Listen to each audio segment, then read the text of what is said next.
The night my wealthy husband auctioned me off for laughs in front of Manhattan donors, he called me useless, told everyone I was crazy for feeling humiliated, and thought the whole thing would disappear by morning. What he did not know was that one public joke was about to trigger the kind of revenge rich men never see coming. Within months, hidden money connected to a forgotten housing trust started pulling federal attention toward the people around his foundation. Board members began distancing themselves, and at exactly 6:12 a.m. on a rainy Thursday, investigators walked into his office, while cameras waited outside the building. By the end of it, the man who spent years treating me like invisible furniture was standing in federal court trying to explain how he lost control of everything. And the strangest part is this: none of it started with revenge. It started because one exhausted woman stopped in the rain years earlier to help another woman nobody else would even look at. Chapter 1. I arrived at the Astoria Meridian almost 2 hours before the guests did, because that was what I always did. People noticed Grant Whitmore when he walked into a room. People noticed the flowers, the champagne tower, the string quartet, the polished marble floors. They never noticed the woman making sure all of it worked. Rain streaked across the tall windows overlooking Midtown Manhattan, while staff rushed through the ballroom carrying trays and adjusting place settings. I moved from table to table with my clipboard, fixing tiny problems nobody else saw. One centerpiece had the wrong roses. A donor from Connecticut had been seated beside a woman he hated. The auction screens near the stage froze 10 minutes before the opening presentation. Renee found me downstairs near the kitchen entrance. "The sponsor slideshow crashed again," she whispered. Of course it had. I followed her into the narrow service hallway where two young technicians looked ready to panic. One of them kept apologizing while clicking through black screens. "Take a breath," I told him. "Use the backup drive. The file is already loaded." 7 minutes later, the screens lit up perfectly. Nobody upstairs would ever know there had almost been a disaster. That was my role in Grant's world, quietly fixing things before anyone noticed they were broken. When I finally walked back into the ballroom, Grant had arrived. The energy shifted around him immediately. Donors straightened in their chairs, board members laughed harder at his jokes, a photographer trailed behind him while he shook hands and accepted compliments like a man accepting things he fully believed he deserved. Grant spotted me near the stage and crossed the room with that smooth, confident smile people trusted too easily. "Everything okay?" he asked. I nodded. "The screens are fixed now." "Perfect." He kissed my cheek quickly and turned away before I finished speaking because Martin Keene had already pulled him into another conversation. I stood there for a second, watching him disappear into the crowd. At some point in our marriage, I stopped being a partner and became part of the background. An hour later, the ballroom looked exactly the way Grant liked it. Candlelight flickered across crystal glasses, violin music floated through the room. Wealthy people leaned close together, discussing charity, real estate, politics, and each other. I slipped into my seat at table 12, just as dinner service started. Patricia Holloway sat 2 tables away, wearing diamonds the size of ice cubes. I heard her laugh softly to the woman beside her. Grant really knows how to command a room. Nobody mentioned my name. That should not have hurt after 24 years, but somehow it still did. Grant took the stage after dessert plates were cleared. He looked comfortable under the lights in a way I never had. The audience settled instantly. Grant thanked donors, praised the foundation board, and told funny stories about impossible fundraising events from previous years. The room loved him. I used to love watching him like this too. Then his eyes landed on me. "Celeste, stand up for a second." I felt heat crawl up my neck as every face in the ballroom turned toward me. "This is my wife," Grant announced, proudly. "She was with me before the foundation existed." Polite applause spread through the room. Then Grant grinned. "She is also the most boring woman in Manhattan." Laughter burst across the ballroom. Grant kept going. "My wife spends Saturday nights reorganizing the pantry for fun." More laughter. "I think she enjoys spreadsheets more than actual human beings." People laughed harder this time because rich people loved safe cruelty. They loved jokes that humiliated someone else just enough to feel superior without feeling guilty. I smiled tightly and looked around the room. A few women laughed awkwardly. One older donor suddenly became very interested in his wine glass. Patricia Holloway stopped smiling altogether. Grant noticed none of it. Or maybe he noticed and simply did not care anymore. "You know what?" Grant said into the microphone. "Maybe we should auction dinner with my useless wife tonight. Starting bid, $10. The ballroom exploded. Someone near the front yelled that he would pay $20 if I organized his garage too. Grant laughed loudly while the crowd joined him. I stood under those bright chandeliers, feeling something inside me quietly break apart. I couldn't remember the last time my husband looked for me in a room unless he needed something from me. Grant lifted the microphone again. "Do I hear 20?" Then a calm voice spoke from the back of the ballroom. 1 million. Everything stopped. A woman near the stage froze with her champagne glass halfway to her mouth. One of the violinists lowered his bow. Conversations collapsed into stunned silence almost instantly. Grant blinked toward the rear entrance. "I'm sorry, what was that?" The man standing near the doorway wore a black suit without a tie. Silver touched the edges of his dark hair. He looked completely calm while 200 wealthy strangers stared at him. $1 million, he repeated. Nobody laughed now. Grant forced a smile, but it stayed on his face half a second too long. I watched him adjust his cufflink while several board members slowly turned toward him, waiting to see what he would do next. For the first time that night, Grant Whitmore looked unsure of himself. And for the first time in years, someone in that ballroom looked at me instead of through me. The stranger took a few slow steps forward through the silent ballroom while rain tapped against the windows behind him. Nobody moved out of his way quickly enough. People were still trying to understand what had just happened. I could feel my heartbeat pounding beneath the thin silk of my dress as Grant stared toward the man with a smile that no longer looked natural. Somewhere deep inside me, something buried and exhausted began to wake up again. Chapter 2. The stranger took another step forward through the silent ballroom as Grant stood frozen beside the stage with a smile that no longer fit his face. People were staring now, not at me anymore, at him. That was new. For years, I had watched wealthy people orbit around my husband like planets around the sun. Grant Whitmore always knew exactly what to say, exactly how loud to laugh, exactly when to touch someone's shoulder to make them feel important. Men wanted to impress him. Women wanted his attention. Board members practically leaned toward him when he entered a room. Tonight, they were watching him lose control in real time. The silence stretched too long. Finally, Grant cleared his throat and laughed lightly.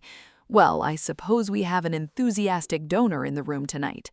A few people forced polite chuckles, but they died quickly. Nobody knew whether they were still supposed to laugh. The man reached our table and stopped directly in front of me. "Mrs. Whitmore," he said calmly, "Conrad Vale." He extended his hand toward me first, not toward Grant, toward me. I took his hand before I realized I was doing it. "Celeste Whitmore." His grip was steady, warm, confident without trying too hard. He looked at me carefully, like someone studying a painting everyone else had walked past too quickly. Grant stepped in almost immediately. "Grant Whitmore, we appreciate your generosity, Mr. Vale." Conrad glanced at him briefly. It was not generosity. Something shifted in the air between the two men. Not open hostility, something quieter, more expensive. Grant smiled again, but this time it stayed on his face just slightly too long. Well, regardless, the foundation appreciates support at that level. Conrad did not even glance toward the stage. I was actually hoping dinner tomorrow is still possible. The question was directed entirely at me. Grant answered before I could. "Our assistant can coordinate schedules." Conrad turned his head slowly toward him. "I would rather ask Celeste directly." I felt my stomach tighten unexpectedly. It was such a small thing, a normal sentence, but I could not remember the last time someone in a room like this had asked me anything directly before first going through my husband. For years, I had introduced myself as Grant Whitmore's wife before anyone bothered asking who I actually was. "Tomorrow is fine," I said quietly. Conrad nodded once. 7 o'clock. Grant adjusted his cufflink. Perfect. But nothing about him looked comfortable anymore. Conrad excused himself a moment later, disappearing into another cluster of donors while conversation slowly returned around the ballroom. The room sounded different now, lower, sharper. I caught fragments everywhere. "Did you know him? $1 million. That was uncomfortable. Grant went too far." Near the champagne tower, two women stopped talking the second I looked at them. Across the room, Patricia Holloway touched my arm gently. "Celeste," she said softly, "I am so sorry." I almost laughed. Sorry for what exactly? Being humiliated? Being invisible? Or standing there long enough for everyone else to finally notice it? "I am fine," I told her. She gave me the kind of women give each other when they know better. At the far end of the ballroom, Renee hurried toward Grant carrying her tablet. "He already signed the pledge paperwork," she whispered urgently. Grant blinked. "Already?"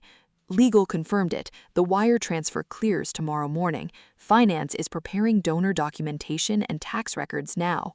So it was real, not drunken billionaire behavior, not a joke, not a performance. Conrad Vale had already completed the legal donor verification before most people in the ballroom recovered from the shock." Grant lowered his voice. "Good. We need communications ready by morning." Communications. That was what my husband focused on while I stood 5 feet away trying to understand how my life had somehow cracked open in the middle of a charity gala. The drive home felt colder than usual. Rain tapped softly against the windows while Manhattan blurred past us in gold and silver streaks.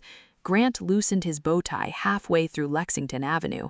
"People are going to talk about tonight," he said finally. I kept watching the city outside. "They already are." Grant sighed. "Celeste, it was a joke. The room was laughing. Until they stopped." He looked away. "You're overreacting." That almost hurt more than the auction itself. Grant talked about the evening the same way people discuss bad weather: temporary, inconvenient, easy to move past. Meanwhile, I sat beside him realizing my marriage might already be over, and neither of us had noticed when it happened. "At least the foundation benefits from the donation," he added. I turned toward him slowly. "Do you honestly think that's the problem here?" Grant rubbed his forehead. "I think everyone is being dramatic." I said nothing after that, because there was nothing left worth saying inside that car. The next morning, my phone wouldn't stop vibrating. 3 donor wives texted whether I was all right. Patricia sent another message saying Grant crossed a line. Isabel Keene emailed me privately to warn me people in our social circle were discussing the gala already. One message stood out. "You looked heartbroken standing up there." I stared at that sentence longer than I should have, because the worst part was realizing I probably had. The next evening, I met Conrad at a small restaurant on Madison Avenue, tucked between an old bookstore and a tailor shop. Quiet place, low lighting, no photographers, no people pretending to be more important than they were. Conrad stood when I approached the table. "Mrs. Whitmore?" "Celeste," I corrected gently. Something softened in his expression. "Celeste."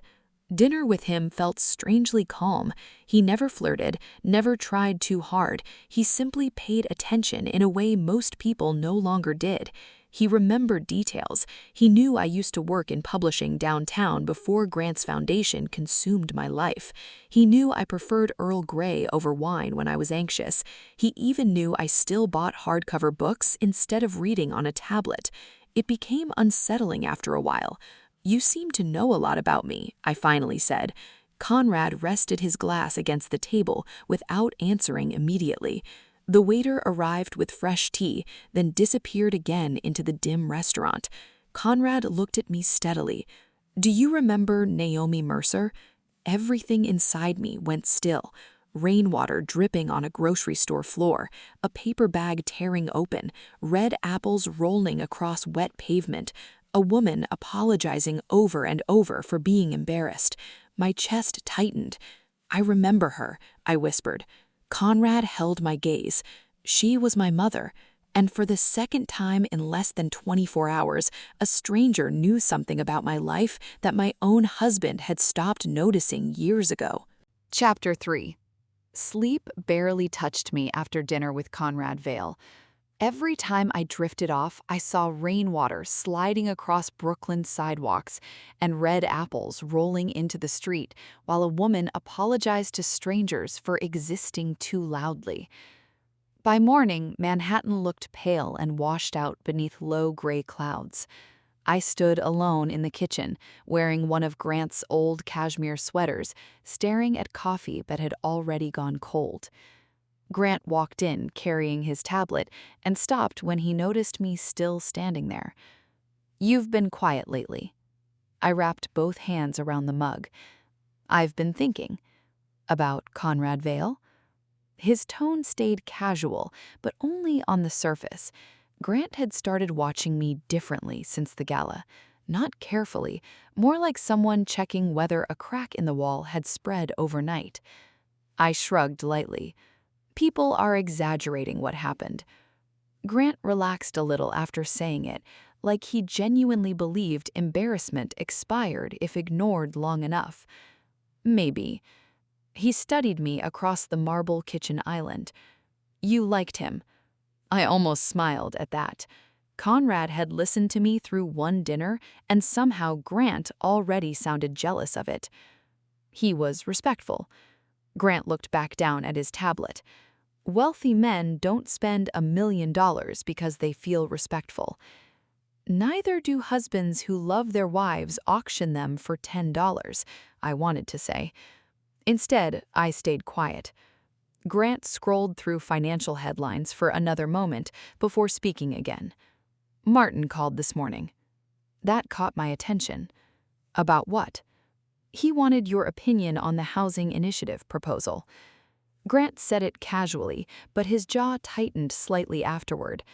For 24 years, nobody at the foundation had ever called asking specifically for me. I realized then that people were starting to look at me differently after the gala. Not invisible anymore, not entirely. And Grant noticed it too. That afternoon, I took a car downtown to Conrad's office near Central Park South. The building looked expensive in the restrained way truly wealthy people preferred. No giant logo outside, no dramatic lobby, just quiet marble and a receptionist who already knew my name before I spoke. "Mr. Vale is expecting you, Mrs. Whitmore." The private elevator opened directly into a corner office, wrapped in glass and rain-colored light. Conrad stood near the windows with 2 cups of tea waiting beside him, while a woman in a navy suit sat at the conference table reviewing documents. He turned when I entered. "You came." Something about the way he said it felt honest instead of performative. "This is Helena Ross. She handles estate and trust law for my family." Helena stood and shook my hand. "Thank you for coming in, Mrs. Whitmore." "Please call me Celeste." She smiled faintly. Conrad handed me a cup. Earl Grey, I remembered. That unsettled me more than I expected. Most people forgot things about me within minutes. Conrad remembered details from decades ago that my own husband no longer noticed. Rain tapped softly against the windows while all 3 of us sat down at the conference table. For a few moments, nobody spoke. Then Conrad finally said the name that had followed me home from dinner the night before. Naomi Mercer. The memory hit instantly. Cold rain, torn paper bags, soup cans rolling across wet pavement outside a grocery store in Brooklyn. I had been 27 then, exhausted from working all day at a small publishing office downtown. Naomi was kneeling on the sidewalk, trying desperately to gather groceries while pretending she was not crying. People walked around her without slowing down. "I remember her," I said quietly. Conrad nodded once. My mother had just been evicted. I remembered. I invited Naomi into a diner because she looked more embarrassed than hungry. I remembered how carefully she held the coffee cup afterward, like she was afraid gratitude itself might become inconvenient. Naomi stayed in a church basement before you met her, Conrad said. Then you let her stay with you. It was temporary. To her, it wasn't. The room grew quiet again except for the rain. I remembered Naomi sitting on the edge of my old couch in Brooklyn with her shoes lined neatly beside her feet. Even back then, she apologized before accepting kindness. Conrad watched me carefully. My mother used to say you apologized before taking up space in your own apartment. The sentence landed harder than it should have. Because he was right. I still did. Helena opened the thick folder in front of her. Helena explained the structure. 8.4 million across municipal bonds, endowment accounts, and diversified investments, temporary housing support for women facing eviction, fully audited, legally protected, carefully planned years in advance. This was not random generosity from a wealthy stranger. Naomi had built this intentionally, for me. Conrad reached into the folder and handed me a folded letter. She wanted you to have this personally. I opened it slowly. The handwriting shook slightly with age. Kindness deserves to echo. My vision blurred almost immediately. I looked down, embarrassed by the tears forming in my eyes, but Conrad's voice stayed calm. You still apologize before crying. I laughed weakly through the tears because somehow that was true too. For years, I had protected a marriage that quietly stopped protecting me, yet a woman I helped decades ago had remembered me long after my own husband stopped seeing me clearly. I sat in the library that night rereading Naomi's letter while rain drifted against the windows outside. Grant appeared in the doorway sometime after 10. You've been home late a lot lately. I've been busy. With Conrad. With myself. Someone had to start paying attention to me eventually. Grant went completely still after that, and for the first time since our marriage began, I think my husband realized I might actually build a life that no longer revolved around him. Chapter 4. The house felt different after that night in the library. Not louder, if anything, quieter, like both of us had finally heard something we could not pretend to ignore anymore. Grant started noticing details he had overlooked for years. The side of the bed staying colder longer at night because I stopped waiting for him before sleeping. The fact that I no longer explained where I was going every afternoon.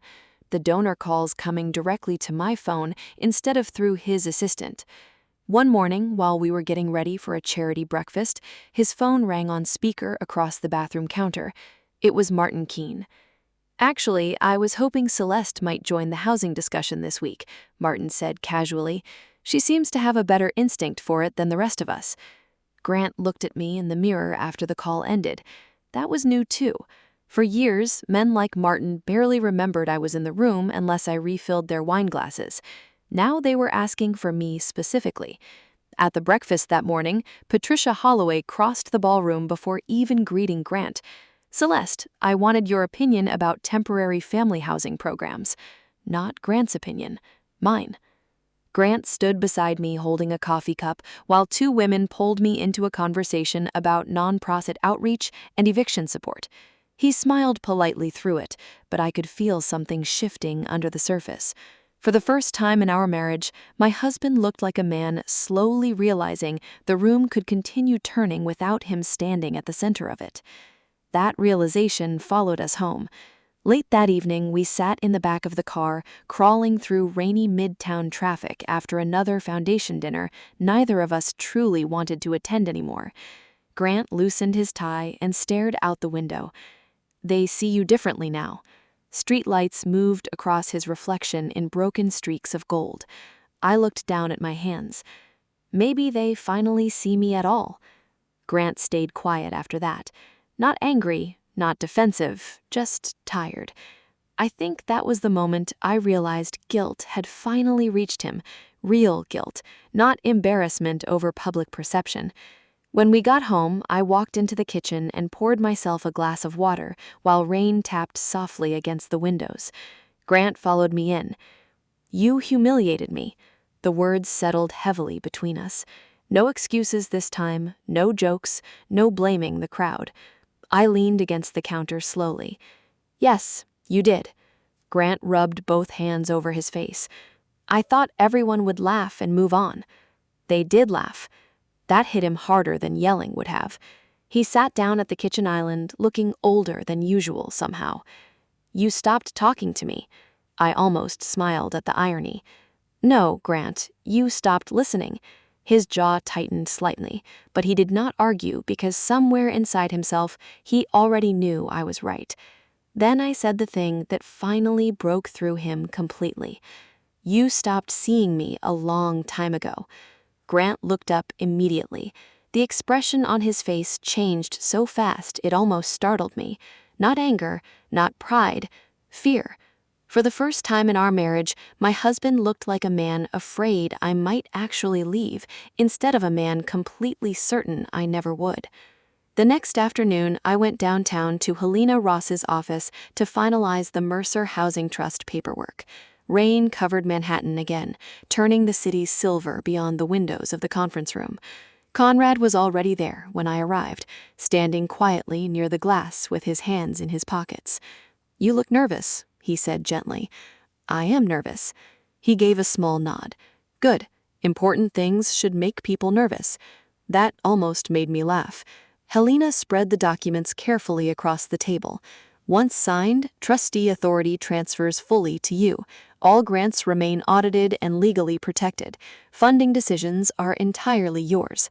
I stared down at the papers while my pulse thudded unevenly in my chest. My name appeared everywhere. Celeste Whitmore. Trustee, authorized signature, decision authority. For years, my identity existed beside someone else's success, like decorative trim around a building nobody noticed. Suddenly, I was staring at documents that belonged entirely to me. Conrad pulled out the chair beside me quietly. "You don't need to earn this anymore." I swallowed hard. I don't know how to stop feeling like I do. He looked at me for a second before answering. "My mother spent the rest of her life believing kindness travels in circles. She thought this was simply life finding its way back to you." Something inside me loosened after that. Not because of the money, but because for the first time in years, I did not feel invisible sitting in a room with another person. Helena slid the final page toward me. "Whenever you are ready." My hand trembled slightly when I picked up the pen.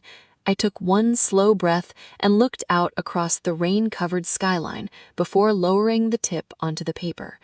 This was not revenge. That was the strangest part. I did not want Grant destroyed. I did not want screaming apologies or dramatic humiliation. I simply wanted myself back. The pen paused briefly against the signature line before I finished writing my name. Celeste Whitmore. When it was done, I sat there staring at the ink for several seconds longer than necessary. Conrad watched me quietly. "You look lighter." I let out a weak laugh. I think I forgot what it felt like to belong to my own life. By the time I returned home that evening, the rain had finally stopped. Grant was sitting alone in the kitchen without his laptop open or the television running. He looked up the moment I walked in. "You signed?" "Yes." He nodded slowly. "That sounds more like you than anything we've done at the foundation in years." There was no performance left in his voice now, no polished charm, just honesty. And somehow, that hurt more than the gala ever did, because it meant some part of him had known exactly who I was all along. He had simply stopped paying attention before it was too late. Chapter 5. 3 days after I signed the Mercer Housing Trust documents, Vivian Mercer emailed me the first emergency case. I opened the file alone in the library just after 8 in the morning, while cold sunlight stretched across the hardwood floor. Elena Ruiz, 39 years old, former retail manager, divorced, one 14-year-old son named Daniel. Temporary shelter in Queens. 48 hours remaining before discharge. I kept reading. Unpaid rent. Downsizing. Failed custody mediation. No stable housing options. The details were painfully ordinary. That was the frightening part. Lives rarely collapse all at once. Usually, they unravel quietly until one morning someone realizes there is nowhere left to go. I thought about Naomi Mercer immediately. Rainwater running along a Brooklyn sidewalk, a torn grocery bag, apples rolling toward the gutter while strangers walked around her pretending not to notice. Before fear or hesitation could slow me down, I approved the emergency housing grant. Vivian called less than 15 minutes later. That was fast. They don't have much time. No, she agreed softly. They don't. Vivian explained the support package carefully. 30 days in a temporary furnished apartment in Queens, transportation assistance for interviews, grocery support, school transportation coverage for Daniel. Nothing luxurious, just enough stability for a woman to breathe again. Do it, I told her. After the call ended, I sat there staring at Elena's file for a long time. No cameras captured that moment. No ballroom applauded. No wealthy donors lifted champagne glasses in celebration. But somewhere in Queens, a mother and son were about to receive another month before the world pushed them onto the street again. And somehow, that mattered more than every gala I had organized beside Grant Whitmore. Later that afternoon, Vivian sent a short update. Daniel asked if he could unpack his backpack. I covered my mouth with my hand after reading that line. Not because it was dramatic, because it was not. A child only asks to unpack when he thinks he might be safe long enough to stay. Grant found me in the library a few minutes later. Everything all right? I handed him the update without speaking. He read slowly this time. Actually read. I watched his eyes stop at the sentence about Daniel unpacking his backpack. He lowered the paper carefully. That hit me harder than I expected. It hit me too. He leaned back slightly in the chair across from me. I never thought about housing like this before. Most people don't until they lose it. Grant nodded quietly. Months earlier, he would have tried turning that into a polished donor talking point. Now he simply sat there holding the paper in silence. Over the next few months, the trust kept growing carefully. 5 emergency placements became 8. 8 became 10. One woman escaped an abusive landlord threatening illegal eviction. Another moved closer to her daughter after months sleeping in motels she could barely afford. Elena eventually found work as an administrative coordinator at a medical office in Brooklyn. Daniel joined a robotics club at school and started bringing home grades strong enough for advanced placement classes. Every approval reminded me of this same thing. Sometimes one safe month changes an entire life. Grant changed too. Not suddenly, not perfectly. Real people rarely do. But he stopped interrupting me during meetings. He stopped using me as background decoration at donor dinners. Sometimes he even asked my opinion before speaking during housing discussions at the foundation. The changes were quiet enough that most people would not notice them. I noticed every single one. One evening during a donor dinner on Park Avenue, Martin Keene made the mistake of bringing up the gala auction again. "I trust nobody plans on auctioning spouses tonight," he joked lightly. The entire table froze. Months earlier, Grant probably would have laughed and redirected the room. This time, he slowly set down his wineglass. That night mattered more than I understood. Nobody spoke. Even Martin looked uncomfortable. Grant turned toward me. The woman I called useless that night has quietly done more good in the last few months than most people in this room ever will. The silence afterwards felt completely different from the silence inside the ballroom that night. Back then, people looked away from me. Now they looked directly at me, not with pity, with respect. And somewhere deep inside myself, something wounded finally stopped bracing for humiliation every time a room became quiet. Later that night, while we rode home through rainy midtown streets, Grant stared out the car window for a long time before speaking. "I should have seen you sooner."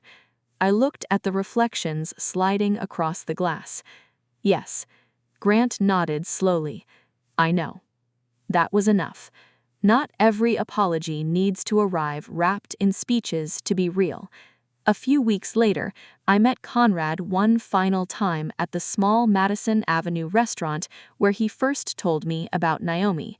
Rain tapped softly against the windows again. Somehow it always seemed to rain around the important moments in my life. Conrad studied me across the table. "You look different now." "I feel different." "Better?" I thought about it honestly before answering. "More real." Conrad smiled faintly at that. After dinner, he asked the question quietly. "Do you regret helping my mother all those years ago?" I looked toward the rain outside the restaurant windows.